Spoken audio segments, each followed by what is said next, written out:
Hello, fellow Eorzeans, and welcome. I am Leati, and this is the first in a series of character breakdowns covering some of the interesting characters that we meet in our time in Final Fantasy XIV. For this first episode, I would like to look at the character of Yugiri. Please note that there will be story spoilers from here on out. Yugiri Mistwalker is a female Ryan Aura who, when we first meet her, is wearing a mask and is clad in purple, so we aren't sure of her true race at the time. She is a ninja and hails from the region of Doma. She's introduced to us in patch 2.2, where she arrives at the docks in Vesper Bay, asking to meet with leaders in the region, and we're asked to investigate her appearance. We next see her in Uldar, being turned away after requesting an audience with the Sultana and the Syndicate. Alphino, always on hand for delicate political situations, invites her to discuss her situation at the quicksand, and it's here that we learn what has brought her to Eorzea. She explains that she came on a galleon of refugees from Doma, and there are more galleons following them. She explains that a war of succession broke out in Garlemald following the death of the Emperor Solus, and Doma, seeking to take advantage of that situation, attempted an uprising led by their young prince Hyen. The Doman rebellion, however, was quickly crushed, and Doma was razed as a warning to the other imperial provinces. Yugiri was asked to lead the survivors across the sea, whilst, as far as we were aware, Hyen vanished with Gosetsu. Alphino arranges a meeting between Yugiri and the Sultana and the Syndicate, and at first it seems that the Syndicate might just agree to take in the refugees after Teleji and Raban speak in favour of the plan and talk of the benefits of having refugees in the city to do some of the work. Lolorito, however, is not so keen and feels that Uldar doesn't have the resources to support the refugees, even if they are doing important work. He cites the problems that the city had after they turned away the Alamegans, and the Alamegans' current plight in Little Alamigo. And as a result, when the situation is taken to a vote, the Syndicate votes against taking in the Domans. Following the meeting, Raban and Teleji suggest that Revenant's Toll might be a possible solution for the Doman refugees to have somewhere of sanctuary in exchange for some of the frontier work that the town was needing. Teleji agrees to foot the bill for transporting the refugees to Revenant's Toll, and Minfilia agrees to contact the Adventurers Guild and arrange work for them. As a result of our help in setting this up, Yugiri pledges her blades to the Scion's cause, and we soon call upon her to assist us in heading off the efforts of the Sahagin to summon their Lord of the Wall, Leviathan. At this point, Yugiri and Thancred note some similarities in their fighting styles, and after things have calmed down, a meeting is arranged with members of the Luminson Underworld, the Rogues Guild, with the view that Yugiri could eventually teach the rest of Eorzea her arts. We then see Yugiri next when the Scions are betrayed by the Crystal Braves. Yugiri manages to rescue Tataru and meets us in Coerthas. It's here that she has been unmasked, losing her mask in the flight from the Rising Stones, and we learn that she is an Aura. She's the first Aura that we've met. She pledges the Doman ninjas to the cause of locating the remaining Scions, and we later learn that they've been tailing the Crystal Braves. This leads to us locating Raban, who is being held in Halatali, and then his successful rescue. We then don't see Yugiri again throughout Heavensward until the very end, the far edge of fate.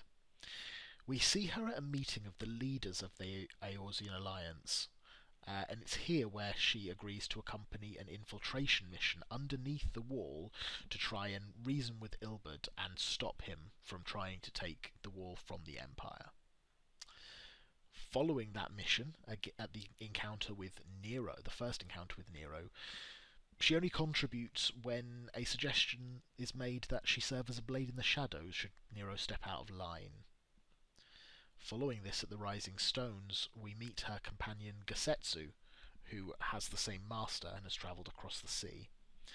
He greets her as Shadow Walker and makes note of her prowess in being able to avoid notice. He asks Yugiri to return to Doma, stating, "Our master languishes in dire peril, and Doma calls her daughter home." Yugiri pauses at this point, a pained expression on her face, the first real emotion we've seen from her, and she speaks of her obligations to the Scions. Gosetsu is shocked by Yugiri's unwillingness to fulfill her oath to her master, yet Yugiri explains that her master's orders are what brought her to Eorzea. Yugiri feels that her master would not accept her back unless she has repaid the hospitality of the Scions to the Domans. Upon learning that the Garlean Empire is the foe that we are about to go and fight, Gosetsu pledges to join us.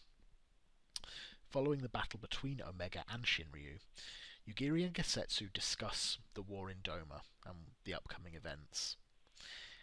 Here Yugiri reveals to us that she has thought back on the decision to stand up to the Empire in Doma, and she has doubted that decision, whether it was the right thing to do. However, she does say that she made her decision and she now lives by it. Gosetsu asks Yugiri to follow him to Doma and begins to walk away. As he does so, Yugiri, unmoving, stares at the destruction wrought on Baelsar's wall by Omega and Shinryu, but she doesn't begin to follow him. And that's where we currently are with the character of Yugiri and her current situation. I'd like to talk a little bit about some of the elements that have made her character and the journey that she's been on.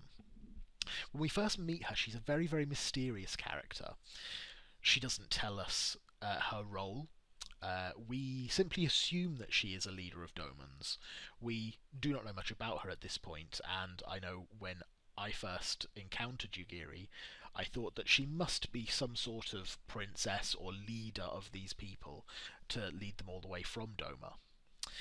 She is shrouded, quite literally, with her mask, and we are aware that she is not a race that we are familiar with because she has a scaled tail and some horns that look unfamiliar.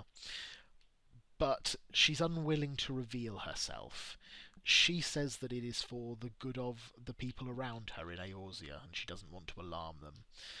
But I think Alphino at this point really hints that he's aware that that's not the case, but he will respect her decision. So we don't know anything about her, her past, or anything with regards to her role in the rebellion. We do know that the refugees have great respect for her, and they feel that she has been key in helping them to cross the ocean and make it to Eorzea, and so we do assume that she is some sort of leader. However, with recent revelations, we know that she is actually a shinobi in service of a prince of Doma. She brought the refugees over on his orders. I think that Yugiri is a very reluctant leader character. She has taken up the mantle of leadership, but she has not embraced that role. As a shinobi, she's used to acting from the shadows, and as Gosetsu notes, she's used to avoiding the notice of others and acting secretly where she can. Imagine then how she must have felt to have the responsibility of leading the Doman survivors thrust on her so. Her loyalty to her lord is clearly unwavering, and she follows his command without hesitation, but to do so she must cast off those shadows and become a leader. She does help the Doman survivors to find succor and sanctuary in Mordona, but once she's done so, we see her step back into the shadows. The last time we see her for quite some time is in Limsa, where she becomes involved with the Rogues Guild. We see very little leadership from Yugiri at all. Once the refugees are settled, as I said, she disappears. Notably, other notable Domans, in fact, who we meet in Eorzea, don't make reference to Yugiri, and so we must assume that they're not aware of her presence in Eorzea. Some of the NPCs that we meet throughout the ninja storylines, the ninja trainer, Oboro, and in the Heavensward storyline, the Doman Princess Yuki, who comes from an Aura tribe, aren't aware of Yugiri's presence and don't make any reference to her. From this, I assume that at the earliest opportunity she has again taken to her role in the shadows. She is operating from where she is comfortable. She's cut off ties with her people and isn't taking an active role in their well-being anymore. Although she usually possesses an unshakable calm, at the end of the Far Edge of Fate we finally see this mask crack. At the point where Gosetsu arrives and asks Yugiri to come back and help their master and help Doma, we see that Yugiri is torn between her obligations. Does she want to go back to Doma? Does she have the will to fight the Empire again, having lived through that first purge of Doma? To what extent does she feel responsible, and to what extent does she blame her master for what's happened?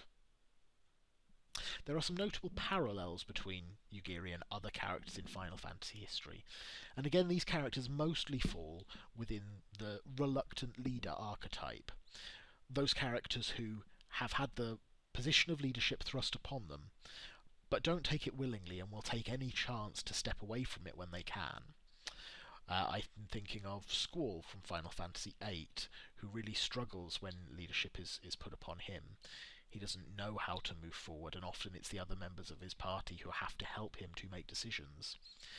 Cloud in Final Fantasy VII, to some extent, has the same feelings at the beginning of the game when he is thrust into the role of leadership.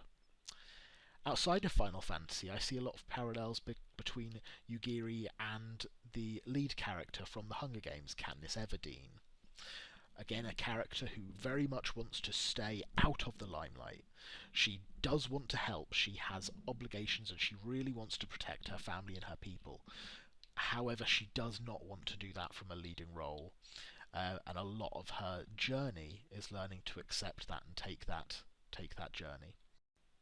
Perhaps there are also some elements of Moby Dick in the story of Yugiri. Perhaps she is the Ishmael to High-End's Captain Ahab, the survivor of a mission doomed to failure by her leader's very poor judgment at the time. I wonder how that would play out in Stormblood.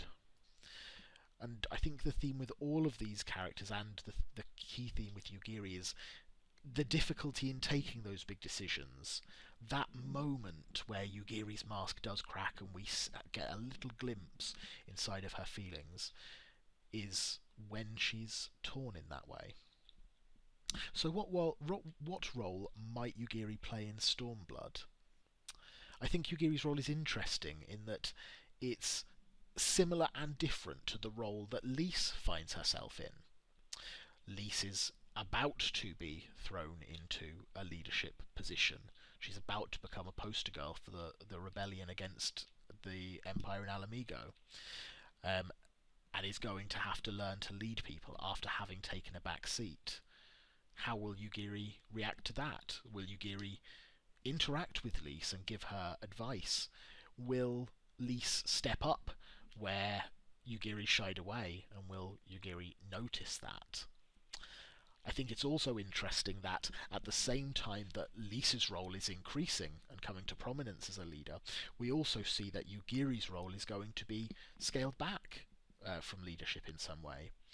Her missing master, Hien, we are going to meet him, and she is going to take the part of the loyal shinobi again. And how will that affect her? Having taken on that role as a leader, albeit reluctantly, now in being in a position where she has had to make those decisions, will she find it easy to pass back that mantle? Will the experience of having had to lead the Doman refugees have changed her?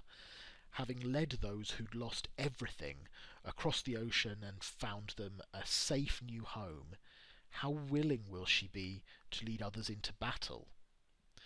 Will she be content to melt back into the shadows, or will she want to take a more active role in the liberation of the remaining Dome? I also find it interesting that the cinematic trailer for Stormblood opens with Lise and closes with Yugiri and Gosetsu, and I think that leads me to think that there will be quite an interesting role for Yugiri, and I think we will see a lot of those parallels and a lot of those differences between Lise and Yugiri emerging. I look forward to seeing how that plays out. Omens. All these are questions that remain to be seen, and I for one look forward to finding out how Yugiri's role plays out throughout Stormblood. I'd like to thank you for listening. I am planning to do more episodes of these in the future. If you enjoyed the video, please like and subscribe, and that will help me know that I should keep doing these. And if you are interested, do leave some comments below about the video itself and about characters that you might like to hear about in the future. I'd also be really interested in hearing about your thoughts about Yugiri and anything that you've noticed about her or anything that you think that I might have missed. For now, however, I am Leati, and I will see you next time.